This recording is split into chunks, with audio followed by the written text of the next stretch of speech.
j'ai toujours eu un peu les ressentis médiumniques depuis l'enfance en fait. Ouais.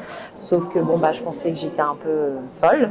Ouais. C'est le décès de ma famille, des gens très proches de moi, et j'ai eu de plus en plus de ressentis, de plus en plus de messages avec eux quoi en fait. Et Ça se passait comment? Ça s'est déroulé comment? alors, Les messages et tout ça. en fait, ça venait à moi comme ça. J'entendais, j'entendais des voix, voilà, tout simplement, c'est ça.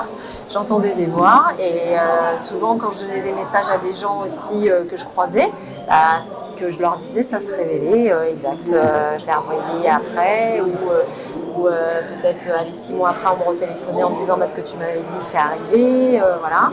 Donc, on est des canals, voilà. Tout simplement, massothérapeute, médium en même temps, donc à mon compte. Alors en fait, je fais ça chez moi directement à mon cabinet pour pouvoir aider les gens qui ont des problèmes, voilà, et pouvoir leur délivrer des messages de leur envolée, comme Aaron m'avait bien gentiment donné le message de mon papa. Et voilà, pouvoir les aider, leur enlever les maux qu'ils ont sur eux, les douleurs, et puis les faire avancer tout simplement dans leur chemin de vie, quoi. Alors je suis à Saint-Laurent-du-Var. Voilà, je suis à Saint-Laurent-du-Var, et voilà, si les gens ils veulent venir me voir, qu'ils viennent au contraire, voilà, et puis faire des conférences en médiumnité, voilà aussi, si je peux aider. Des contacts défunts? Contacts défunts, ouais.